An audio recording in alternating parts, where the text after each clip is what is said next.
আল্লাহ তাবারাক ওয়া তাআলা পৃথিবীটা বানিয়ে আমাদেরকে কোরআন দিয়েছেন।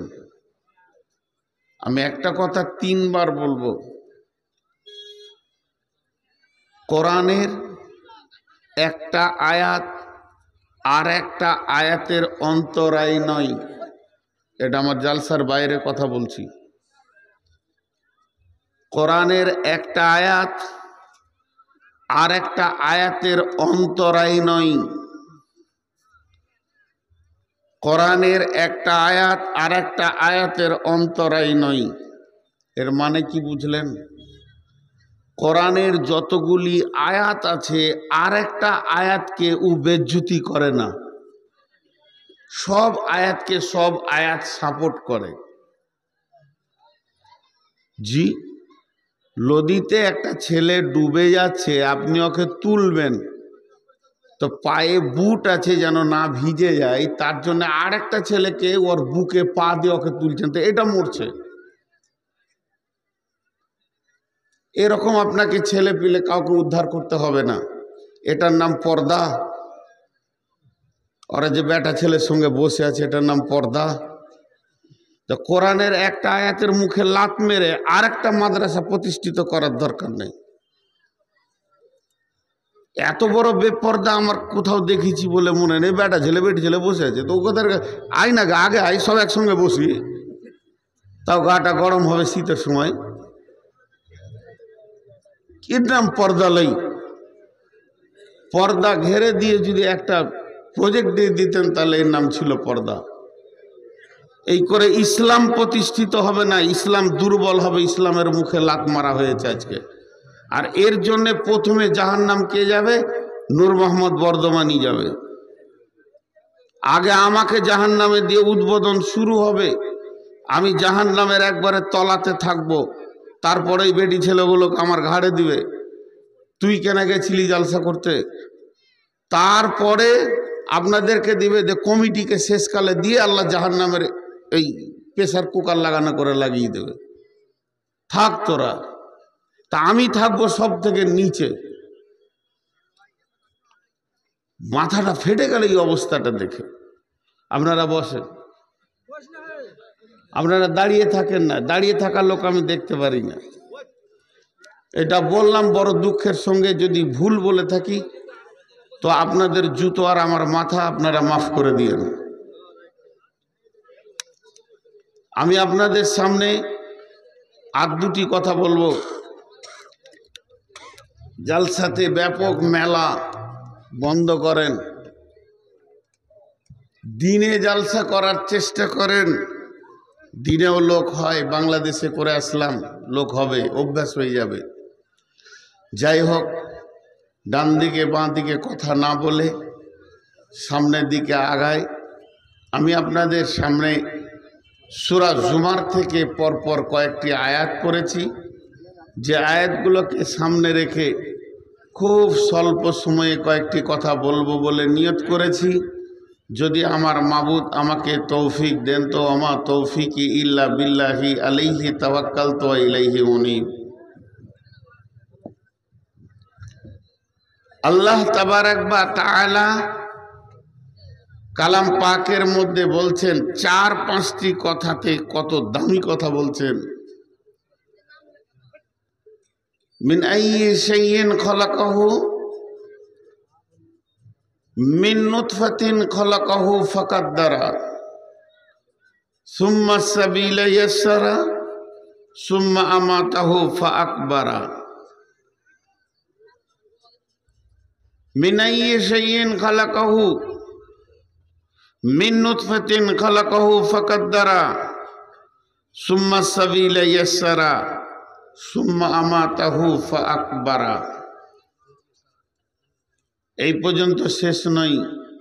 আল্লাহ বলছেন, ফাইন্নামা হিয়া জাসরাতুন ওয়াহিদা ফাইদা হুম বিসাহিরা।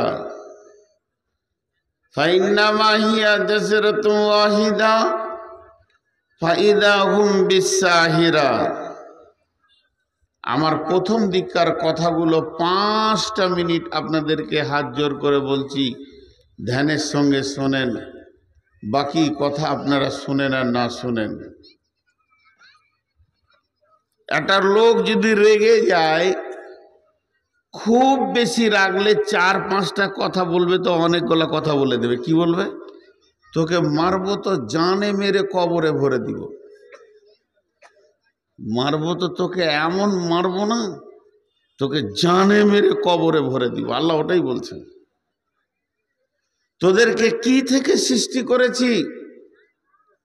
তোদেরকে আমি পানি থেকে সৃষ্টি করেছি, বীর্য থেকে। আর তারই ভিতরে আমি সুন্দর করে তোদের নকশা এঁকেছি। তোদের চেহারাগুলো তাকিয়ে দেখ, আমি আল্লাহ কত সুন্দর তুলি ধরে ধরে বানিয়েছি।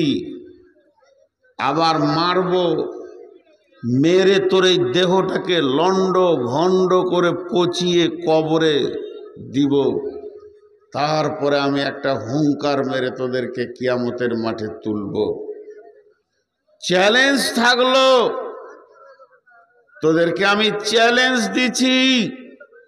সেই দিন আমার ওই হুঙ্কারে আসবো না। খালি এই কথাটা বলে দে, তোদের যদি বুকে পাটা থাকে তো উঠে বলে দে। এটা আল্লাহর ভাষা। কয়েকটা কথা আল্লাহ কোরআনে এমন বলেছেন যেটা আপনার আমার দিমাগ কাজ করবে না।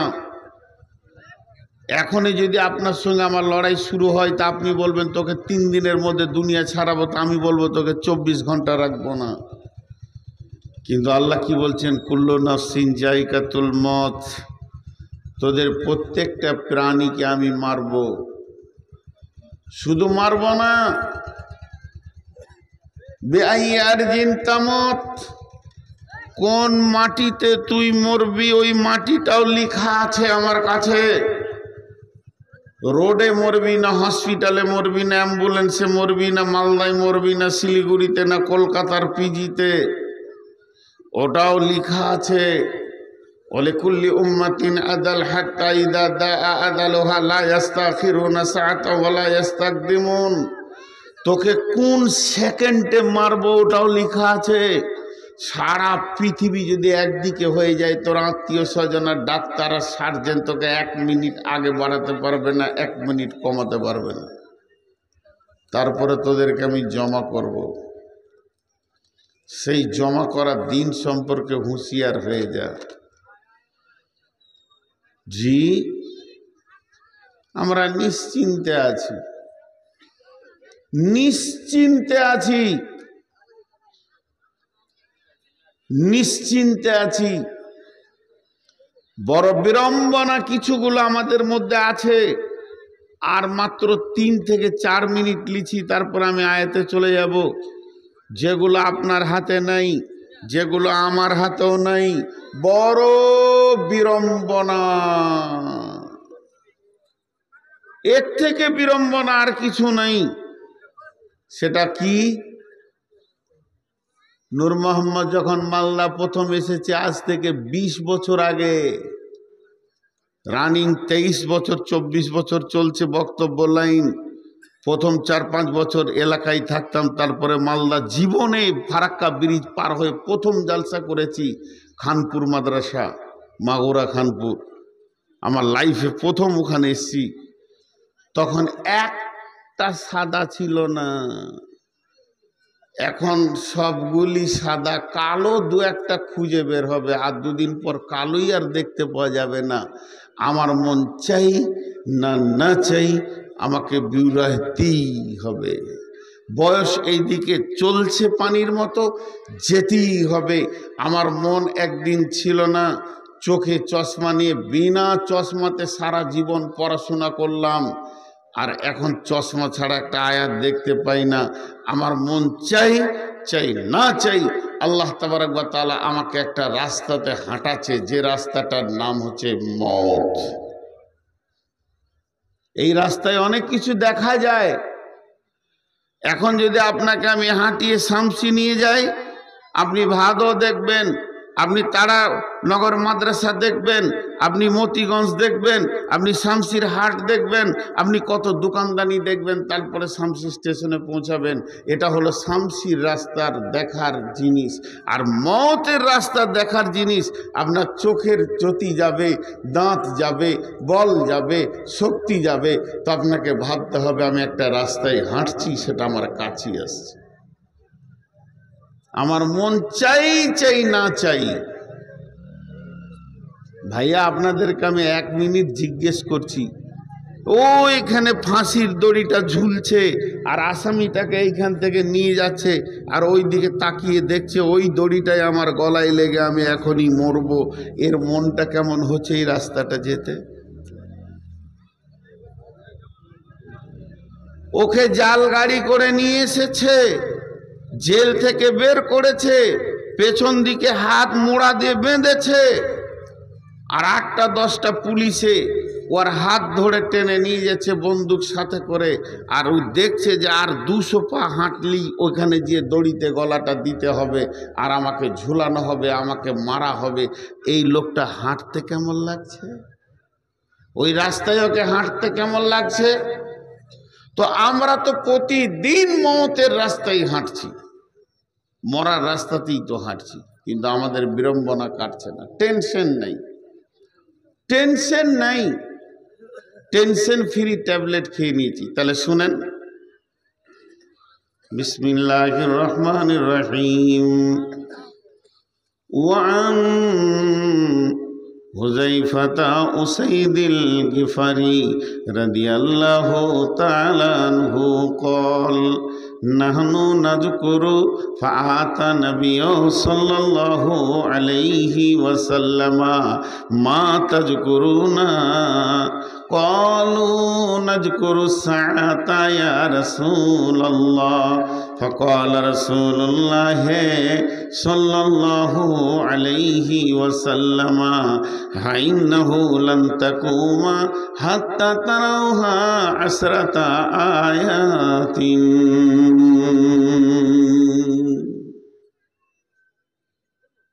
বন্ধুরা আমার, হযরতে হুযাইফা রাদিয়াল্লাহু তাআলা আনহু বলছেন, আমরা মসজিদে নববীতে কয়েকটা সাহাবী একসঙ্গে বসে রয়েছি, আপসের মধ্যে বিড়বিড় করে কথা আলোচনা করছি।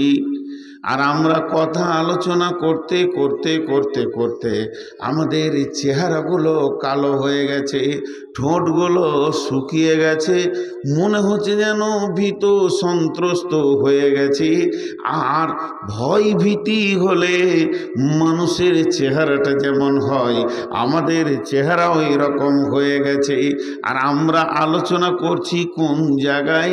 এটা কোনো মার্কেটে নয়, দোকানে নয়, বাড়িতে নয়, বটখানা নয়, বাগানে নয়, পুকুরে নয়, জায়গাটা হলো মসজিদে নববীর ভিতরে। আর এই আমাদের গোল করে বসে আলোচনা করাটা দেখে ফেলেছেন কে? যিনি দেখেছেন তিনি হলেন আখিরি পয়গম্বর নবী মুহাম্মদুর রাসূলুল্লাহ সাল্লাল্লাহু আলাইহি ওয়াসাল্লাম। আল্লাহ নবী আমাদের আলোচনা করাটা যখনই দেখে ফেলেছেন, তখন তিনি হুজরা থেকে 1 পা 2 পা করে আগিয়ে আগিয়ে আগিয়ে আসলেন। আসার পর আমাদের কাছে দাঁড়িয়ে বলছেন, মা তাযকুরুনা, ও আমার সাহাবীরা, ওরে হুযাইফা, তোমরা এখানে বসে কিসের আলোচনা করছো? তোমাদের আলোচনার বিবৃতি কি? তোমাদের আলোচনার বিষয়বস্তুটা কি? কি বিষয়ে আলোচনা করছো বলো? হযরতে হুযাইফা বলছেন, আমি একা বলিনি, আমরা যতজন বসেছিলাম একসঙ্গে সমসুরে রসুলকে বললাম, নাযকুরু সাআতা ইয়া রাসূলুল্লাহ,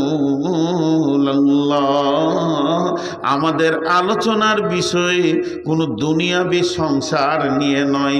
আমরা যে আলোচনা করতে বসেছি, আমাদের আলোচনা চক্র যে চলছে, এটা একমাত্র কিয়ামতের ভয়কে নিয়ে চলছে। কিয়ামত আমাদের মনে পড়ে গেছে, কিয়ামত বড় ভয়াবহ জায়গা, কিয়ামত কি করে পার হব, কিয়ামতে নিজেকে কি করে বাঁচাবো, এই চিন্তা নিয়ে কিয়ামতের দিনটা কি করে অতিক্রম করব, কিয়ামতের জায়গাটা কি করে পার হব। ও দয়ার নবী গো, এই কিয়ামতের ভয়াবহতা নিয়ে আমরা আপোষে আলোচনা শুরু করে দিয়েছি। কারা আলোচনা করছে? যাদের নামের শেষে আছে রাদিয়াল্লাহু আনহু। তার মানে হচ্ছে তাকে বলা হচ্ছে তোর উপরে আল্লাহ রাজি আছে। আরে হবিব, তোর উপরে আল্লাহ রাজি আছে। এই আবুল কালাম, তোমার উপর আল্লাহ রাজি আছে। এই আব্দুল সত্তার, তোমার উপর আল্লাহ রাজি আছে। আল্লাহ রাজি আছে এই শব্দ যাদের নামের পাশে লাগানো আছে, আপনার নামের পাশে নাই, আমার নামের পাশে নাই, এই সারা পৃথিবীর কারোর নামের পাশে এ কথা লিখা নাই যে আল্লাহ তোর উপরে রাজি আছে। আছে কি না আছে আল্লাহই জানে, আপনি জানি না, আমিও জানি না, আর আপনিও জানেন না। কিন্তু যে লোকটা নামের পাশে হুযায়ফা রাদিয়াল্লাহু আনহু, আবু হুরায়রা রাদিয়াল্লাহু আনহু, ওর উপর আল্লাহ রাজি আছে, এই রকম ব্যক্তিরা চিন্তা করছে কিয়ামতটা কি করে পার হবে।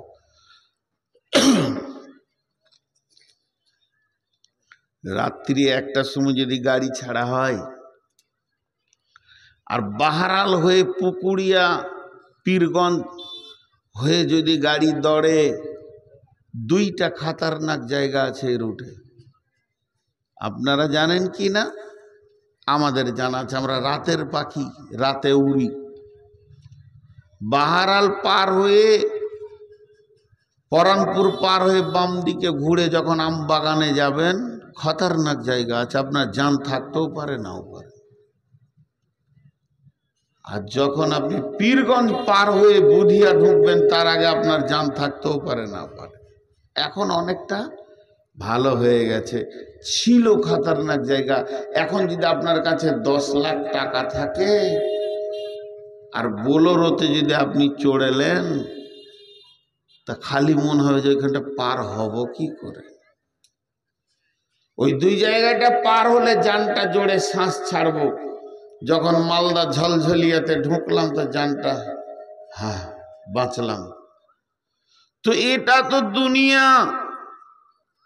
আপনার জান্নাতে যেতে গেলে বেশ কিছু জায়গা আছে। কবরটা খতরনাক জায়গা, কিয়ামতটা খতরনাক জায়গা, তো সবগুলো আজকে বলা সম্ভব নয়। পুলসেরাটাও খতরনাক জায়গা, কিয়ামতটাই বলছি। সাহাবীরা চিন্তা করতেন পার হব কি করে।